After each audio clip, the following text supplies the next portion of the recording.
Fue una época padrísima, la época del hipismo, el éxtasis del hipismo mexicano fue el Festival de Avándaro.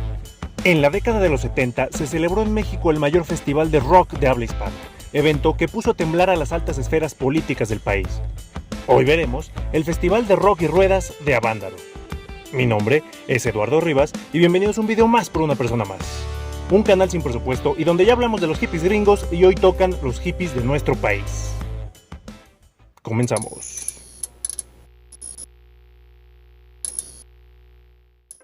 Para comenzar esta historia nos remontaremos al año de 1971, cuando México brillaba por su elegante cine de ficheras y Pelé llevaba poco tiempo de levantar la Copa Mundial en el Estadio Azteca. En aquellos tiempos se vivían los rezagos del rock and roll, el cual había tenido su auge en la década pasada, sobre todo en los Estados Unidos. Pero México no se quedó atrás, ya que cosa que haga Estados Unidos, cosa que hacemos todos. Y es así que músicos como Enrique Guzmán, César Costa, Manolo Muñoz, o grupos como Los Rebeldes del Rock, Los Locos del Ritmo, entre otros, traían a México covers en español de las canciones más reconocidas del rock and roll de habla inglesa. Pero como ya vimos en videos anteriores, en México los más conservadores odiaban el rock and roll y a los fans se les tildaban de rebeldes y delincuentes. Esto hizo que el gobierno censurara este género musical, haciendo que desaparecieran las tabernas rock and rolleras, que eran de los pocos lugares donde los jóvenes podían estar en contacto con esta música. Y otra vez ponemos sobre la mesa a aquel político que evitó que los Beatles vinieran a México, aquel que quiso desprestigiar a Elvis tildándolo de racista, y aquel que reprimió el rock and roll en general por esos tiempos, el malévolo Ernesto Uruchurtu, el regente de hierro, quien acentuó la prohibición musical. Él estuvo 14 años en funciones desde 1952 hasta 1966, abarcando los periodos presidenciales de Adolfo Ruiz Cortines, Adolfo López Mateos y Gustavo Díaz Ordaz. Y este último, al ver que Uruchurtu dejaba el cargo, le dijo: "No te preocupes, Ernestito, yo seguiré atormentando a los jóvenes por ti". Recordemos que durante el cargo de Díaz Ordaz sucedió una de las mayores tragedias de la historia de nuestro país, donde jóvenes estudiantes manifestantes fueron acribillados en la explanada de Tlatelolco. Esto sería un antecedente que años después haría que el gobierno tuviera miedo de las congregaciones masivas de jóvenes. A este evento se le une el denominado Halconazo, del año de 1971, la cual fue otra masacre estudiantil menos mediática que la anterior, pero igual de sangrienta.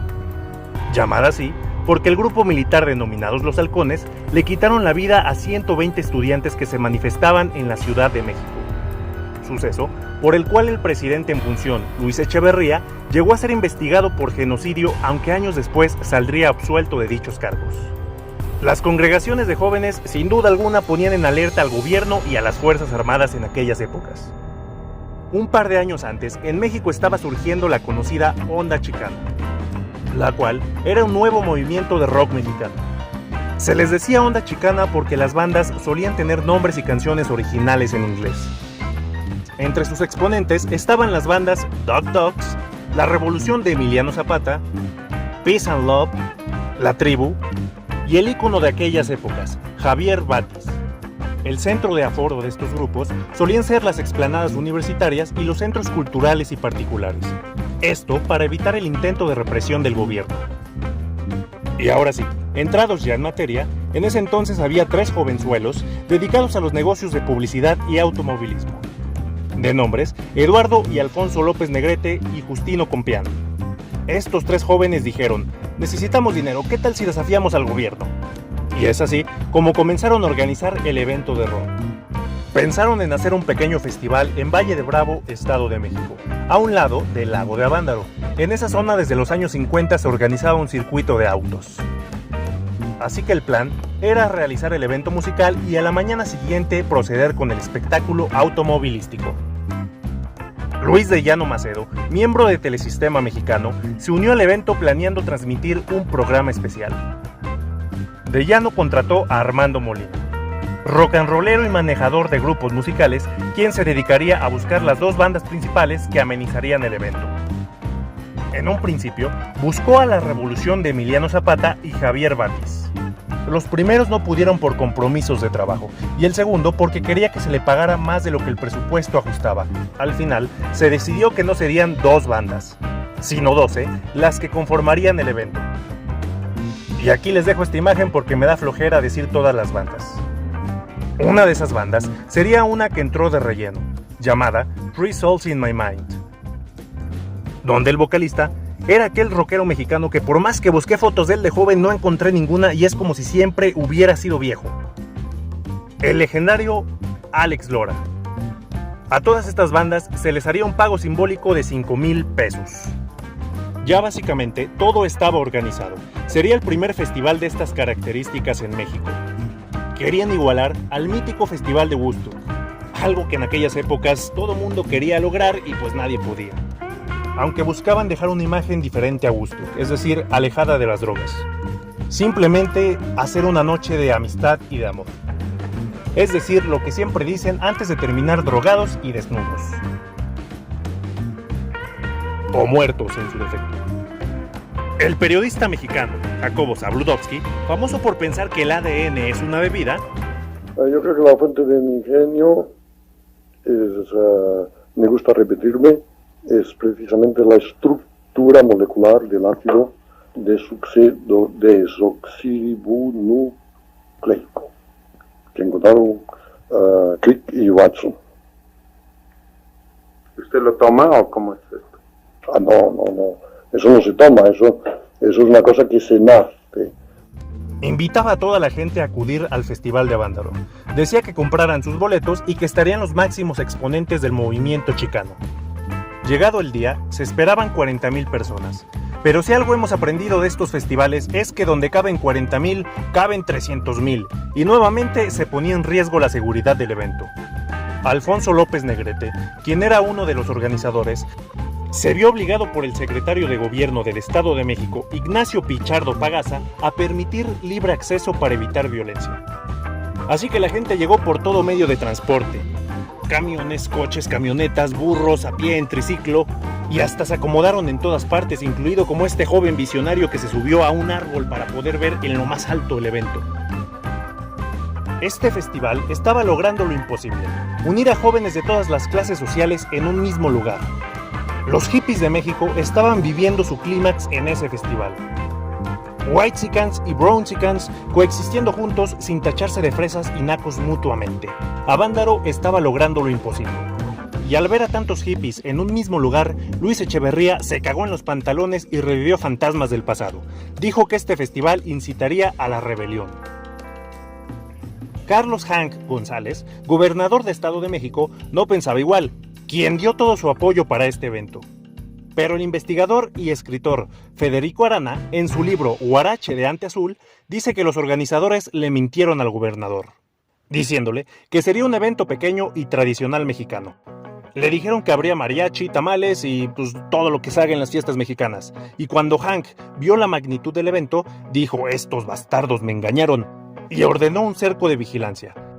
El gobierno se inquietó más cuando todos gritaban: "Tenemos el poder, tenemos el poder". Tenemos el poder, tenemos el poder, todos tenemos el poder, tenemos el poder, tenemos el poder, tenemos el poder. Se dice que los medios masivos fueron obligados a decir cosas que realmente nunca pasaron. Utilizaron encabezados como estos: el frenesí de Avándaro, encueramiento, marihuaniza y degenere sexual, Avándaro, la locura, el infierno en Avándaro. Con esos títulos a mí me suena que fue bastante divertido el evento, la verdad. Pero bueno, el gobierno ordenó a los directivos de los diarios satanizar y difamar el evento, porque de lo contrario, les quitarían la infraestructura necesaria para seguir produciendo periódicos.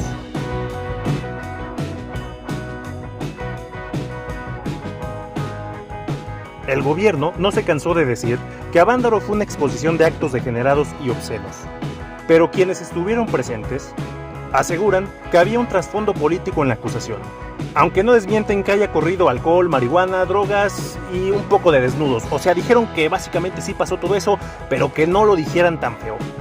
Los jóvenes y adolescentes utilizaron el evento para distraerse y olvidar el periodo oscuro de represión que estaban viviendo. Y qué mejor manera de hacerlo que desnudarse. No puedo seguir soportándolo. Mensaje para Brian Griffin.